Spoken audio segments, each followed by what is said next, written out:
every morning. Let's start with what actually happens when you wake up. Before your feet hit the floor, before you check your phone, before you brush your teeth, your mind starts talking. It says, what do I have to do today? Did I reply to that? I shouldn't have said that yesterday. This is going to be stressful. I'm already behind. Before your feet hit the floor, your brain had already pulled up yesterday's unfinished argument, the bill you haven't paid, the thing your boss said, the weight you haven't lost, the text you're dreading, that low-grade anxiety that just lives in your chest now. And here's what's terrifying about this. You didn't choose a single one of those thoughts. They chose you. Your mind hijacked the most neurologically valuable minutes of your entire day and used them to rehearse your fears. Most people don't wake up and create their day. They wake up and inherit their anxiety. And the problem isn't that your mind speaks in the morning. The problem is that you let it speak unchecked. What you tell your mind in the first minutes of your day sets the emotional direction of the next 16 hours. And that is not spiritual exaggeration, that's neurological fact. Most people think the morning is just the start of the day. It's not. The morning is the start of your operating system. What runs in those first minutes doesn't just affect your mood, it architecturally shapes how your brain will process every single event, conversation, and decision for the next 16 hours. And the worst part? You've been handing over the keys to this process every single day. To anxiety. Scribe makes step-by-step guides for any process with AI. You know what's terrifying at work? To dread, to mental clutter you never asked for. Today, that stops. By the end of this video, I'm going to give you 7 things to tell your mind every morning. And I want you to wait till the last one because each one is propulsive and helps the one before. Now, I need to be clear about something before we go any further. This is not positive thinking. This is not stand in front of a mirror and say I am rich and abundant until the universe delivers. These are not affirmations. They're not I am a powerful manifesting being of light. I'm talking about specific cognitive instructions, each one backed by peer-reviewed neuroscience and ancient wisdom that understood the architecture of the mind thousands of years before we had brain scanners. The affirmation approach can fail because your brain has a built-in nonsense detector, the anterior cingulate cortex. And when you say something you don't actually believe, it flags the contradiction and creates more internal resistance, not less. Studies from the University of Waterloo found that people with low self-esteem who repeated positive affirmations actually felt worse afterwards, not better. So I'm not asking you to lie to yourself.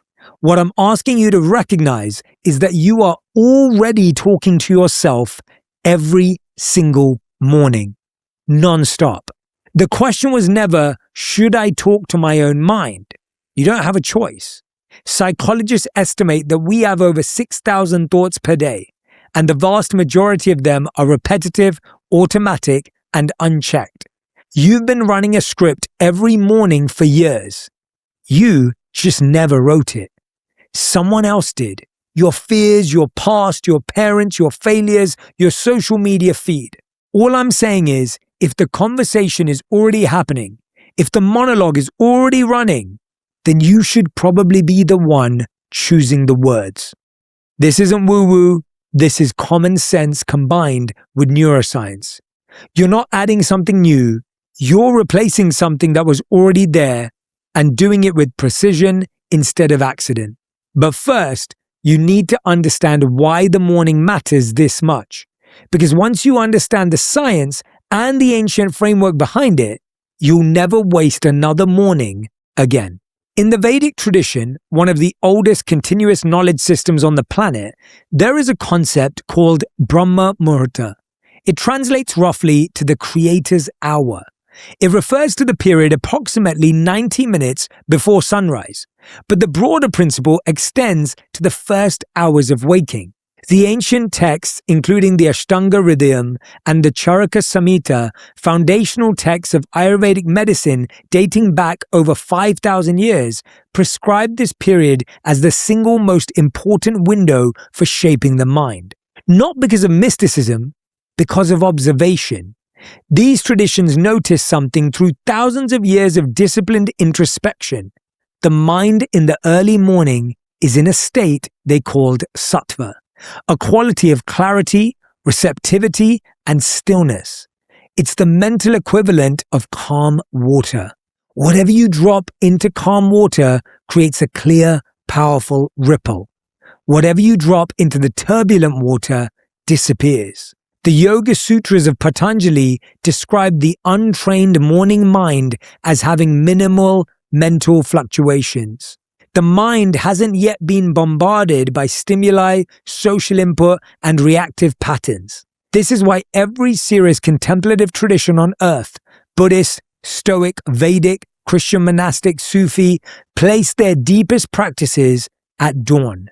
Not by coincidence, by design. They understood that the morning mind is not just fresher, it is structurally different. And now modern neuroscience confirms exactly why. When you wake up, your brain transitions through specific brainwave states. During the first 20 to 30 minutes after waking, your brain is predominantly in a theta to alpha wave transition. Theta waves between 4 and 8 hertz are the same brainwave state used in hypnotherapy. Alpha waves between 8 and 12 hertz are associated with relaxed but alert awareness. Here's why this matters. In this theta alpha state, your brain's prefrontal cortex, the rational executive function center, is not yet fully online.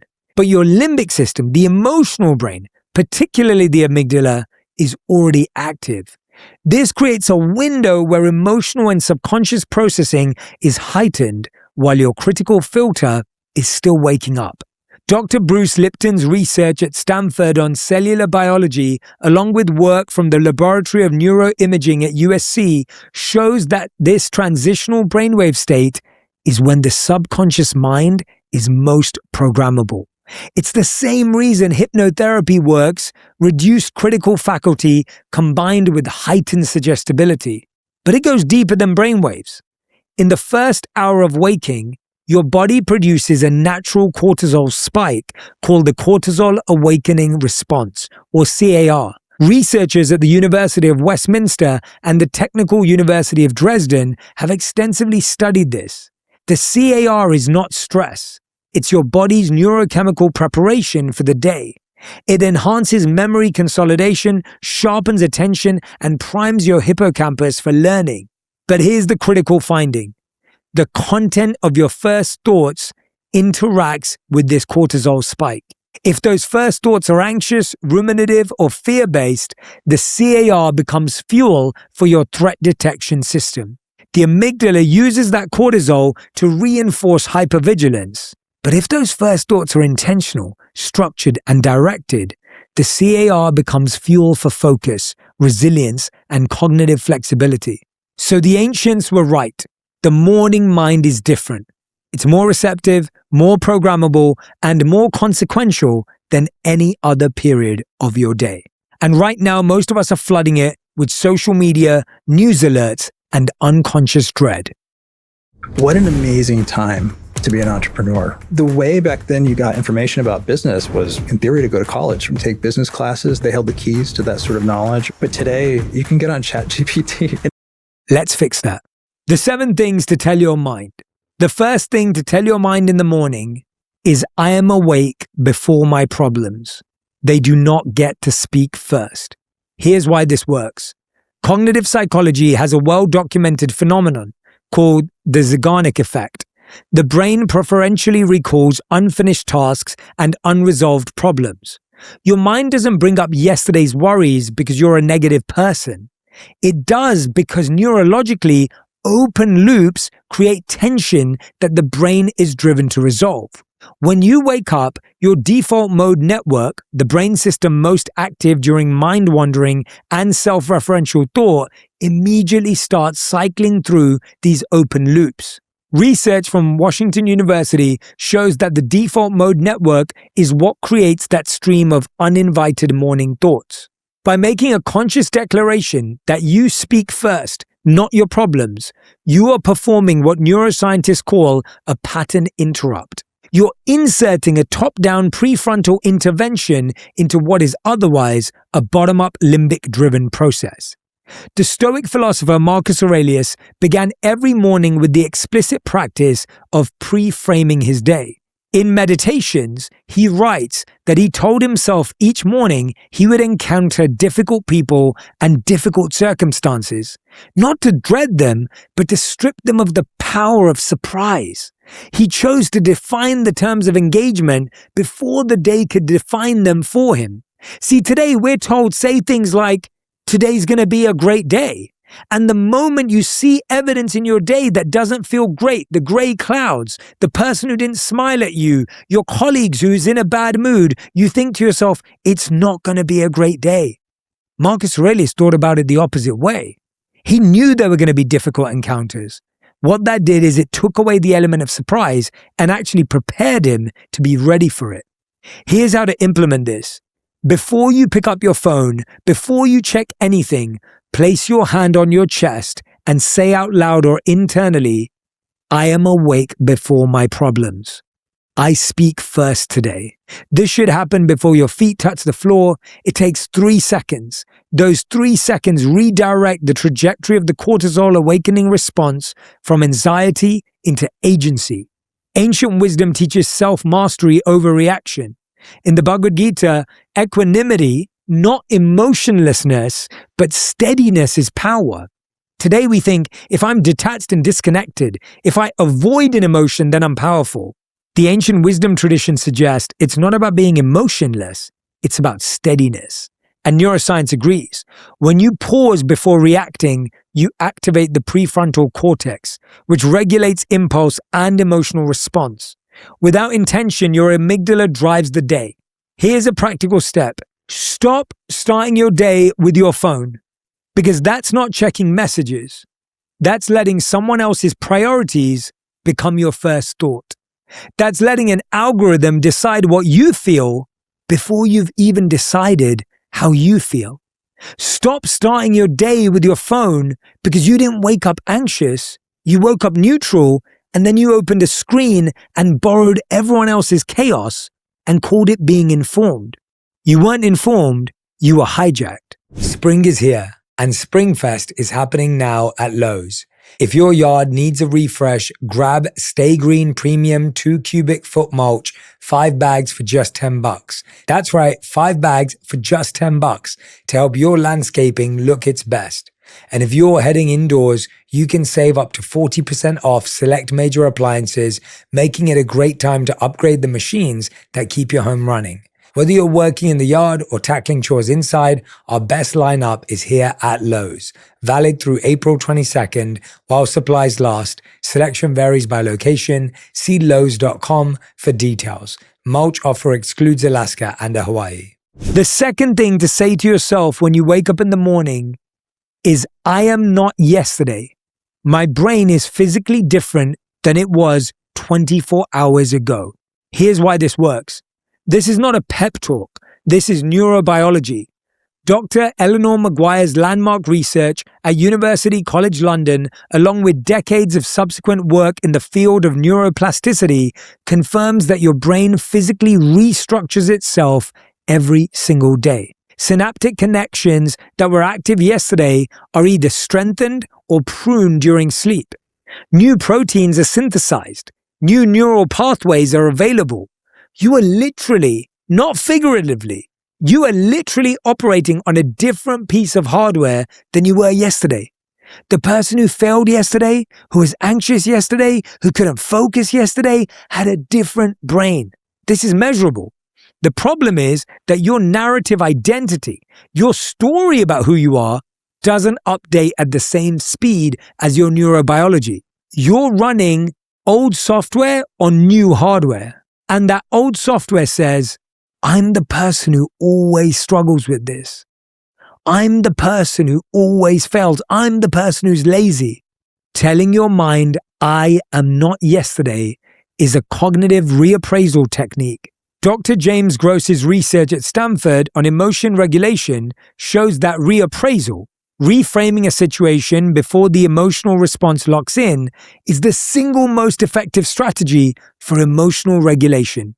It is significantly more effective than suppression, distraction, or avoidance. Buddhism's core teaching of anicca, impermanence, is not philosophy.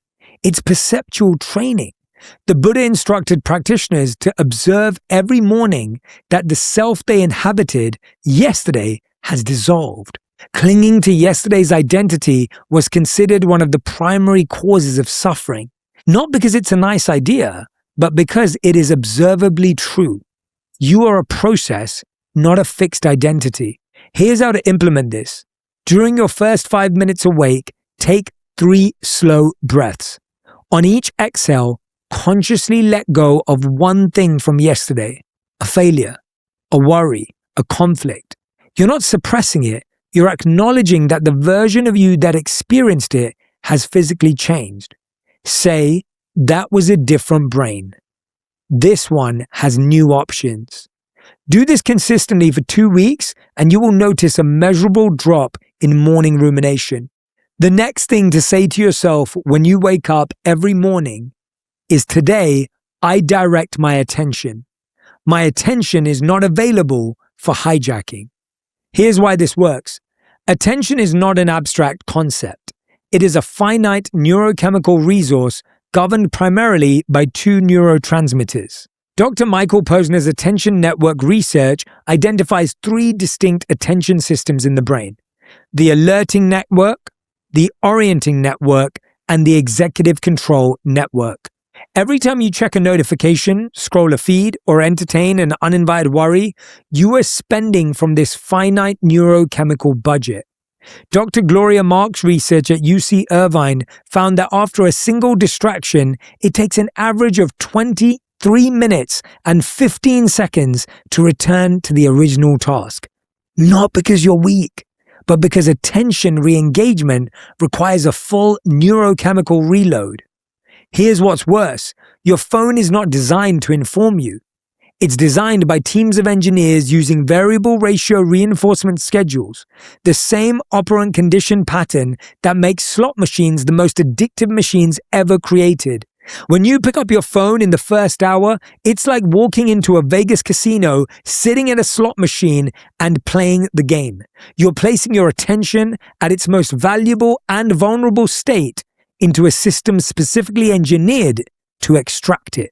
In the Bhagavad Gita, Krishna tells Arjuna that the disciplined mind is a person's greatest ally, and the undisciplined mind is their greatest enemy.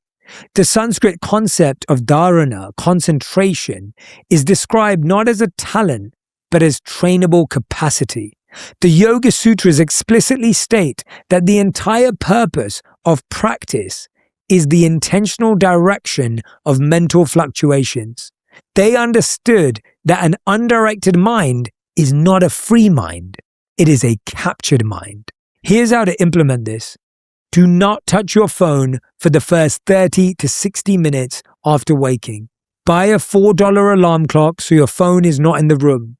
During this protected window, decide with pen and paper if possible the 3 things that will receive your best attention today. Write them down. Not 10 things, just 3. This single act of prioritization activates your prefrontal cortex and puts it in the driver's seat before the limbic system can take over.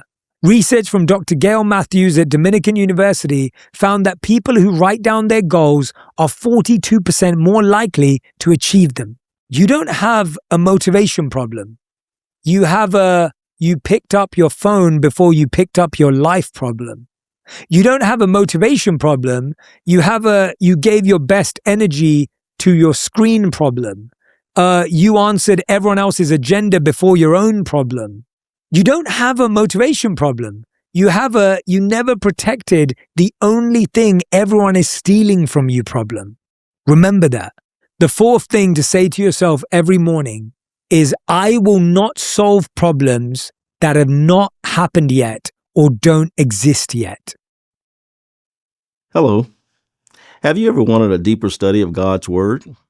Maybe you're looking for a structured program for your daily Bible study. The WVBS Online Bible School may be exactly what you're looking for. This is why this works. This targets the single most destructive mental habit human beings engage in: anticipatory rumination. A landmark study from Harvard psychologist Dr. Matthew Killingsworth and Dr. Daniel Gilbert, published in Science, tracked thousands of people in real time and found that the human mind wanders 47% of the time. And critically, that mind wandering predicted unhappiness regardless of the activity. But it gets more specific. The brain does not distinguish between a vividly imagined scenario and one that is actually occurring. Neuroimaging studies from the University of Colorado Boulder show that when you mentally rehearse a difficult conversation, your amygdala fires, your cortisol rises, and your body enters a low-grade stress response. You are physiologically experiencing an event that is not happening. Now, I want to make a caveat here. This is good if you're rehearsing it on purpose. If you're preparing for a difficult conversation at work, if you're preparing for a difficult conversation with your partner, but not one that hasn't happened yet, not one that doesn't exist, not a problem that you've created, invented, imagined, right? It's very different. Rehearsing for a play and a drama that you're going to perform on stage, which is actually happening, is different from inventing drama that hasn't happened or might not happen.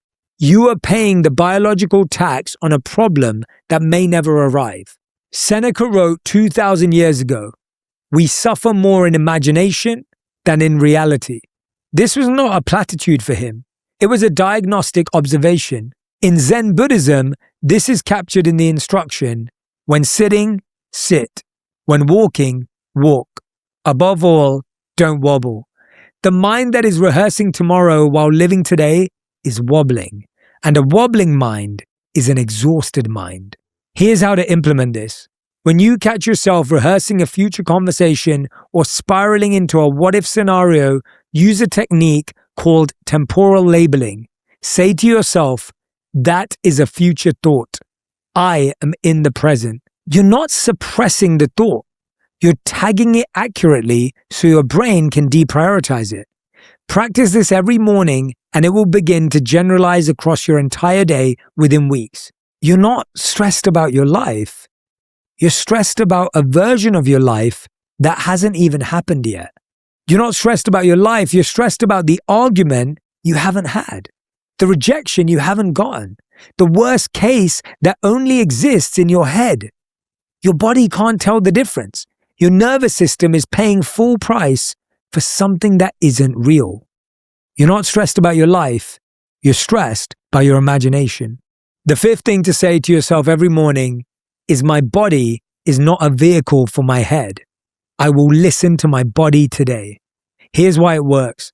The modern default is to treat the body as a taxi that carries the brain to meetings.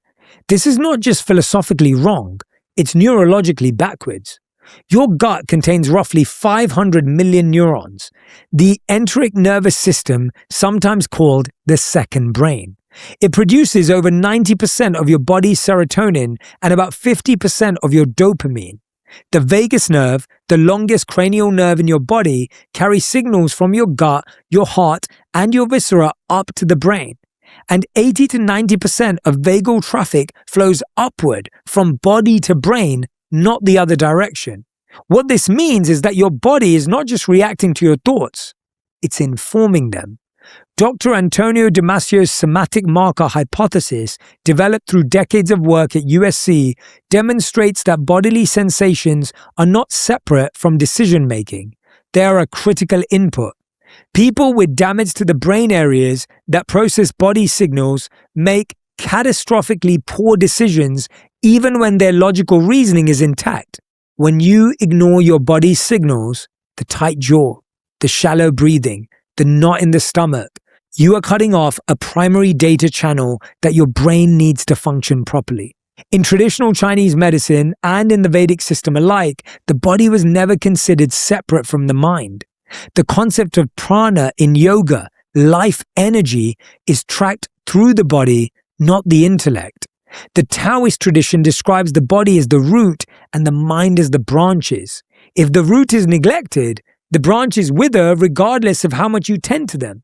The Buddha's foundational meditation instruction, the discourse on the foundations of mindfulness, begins not with thoughts, not with emotions, but with the body. Body awareness is the first foundation because the ancient contemplatives recognize that an unembodied mind is an unstable mind. Here's how to implement this. Within the first 10 minutes of waking, do a 60-second body scan.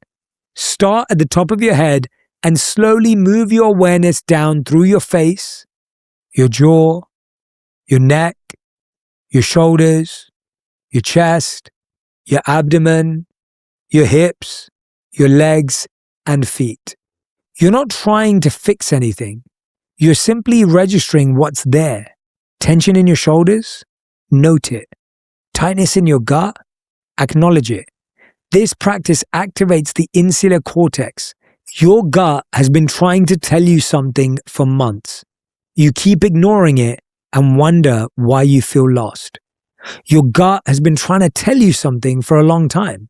That tightness in your chest wasn't random. That knot in your stomach before you said yes wasn't nothing. That exhaustion that sleep doesn't fix isn't laziness. Your gut is constantly trying to tell you something. You just keep scrolling past the answer, looking for it in someone else's content. This next one is really important. I want you to listen in. I choose one thing that matters over 10 things that are urgent. That's the sixth thing I want you to say.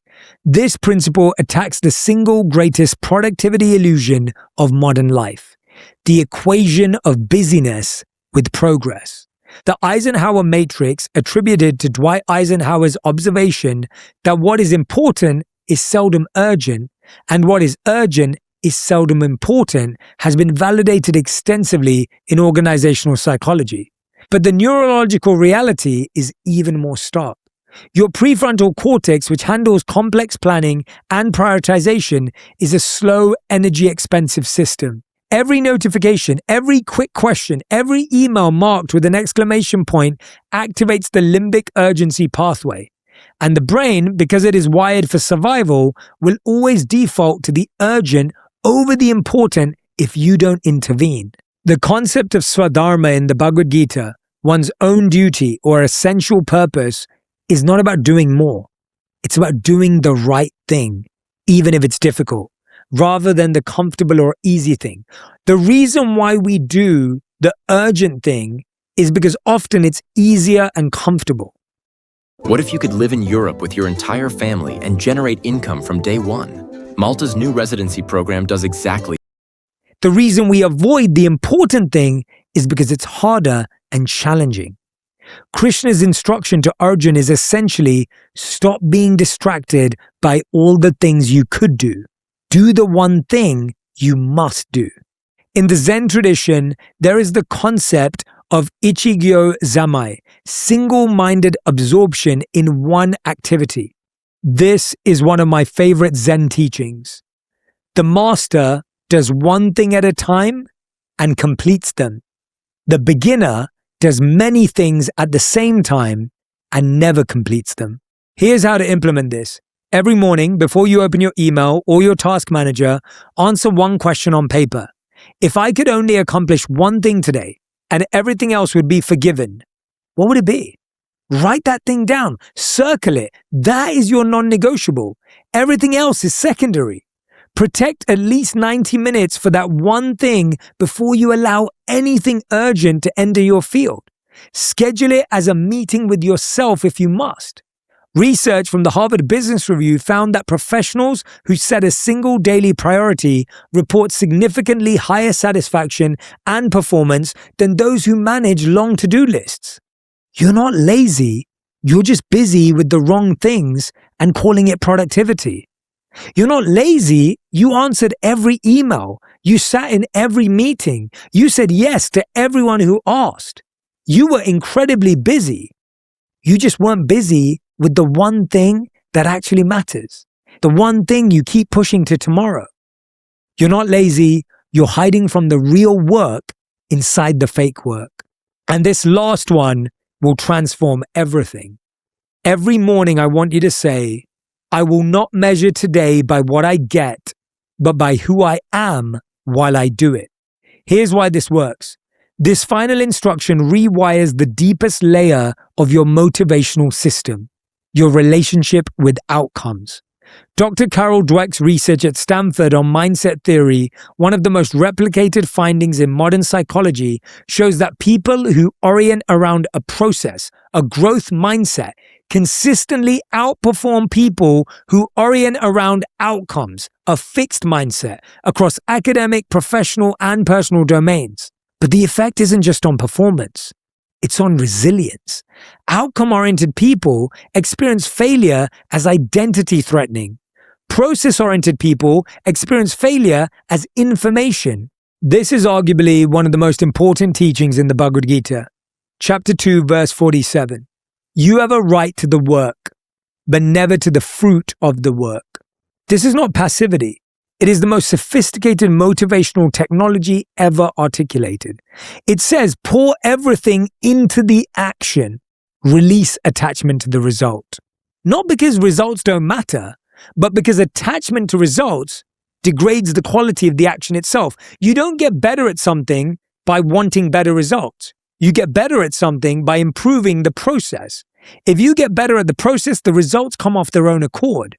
But if you don't get better at the process and you keep focusing on the results, you just get mad at yourself. Here's how to implement this.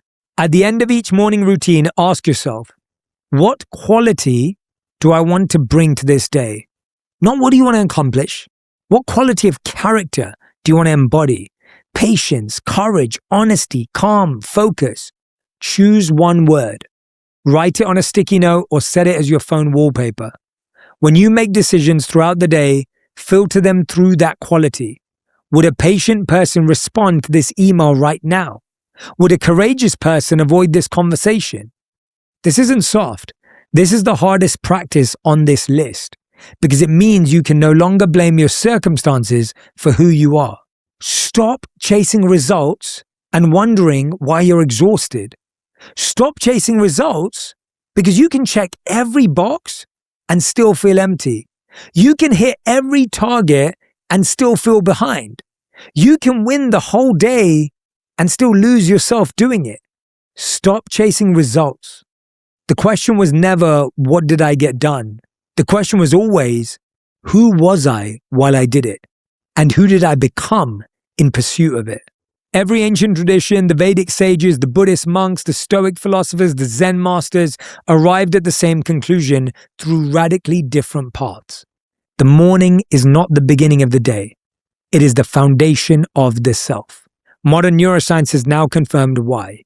Your brain is more receptive, more programmable, and more consequential in those first waking minutes than at any other time. Because the question we've been answering this whole time is who's in charge today? For most of your life, the answer has been your anxiety, your habits, your phone. Starting tomorrow, the answer is you.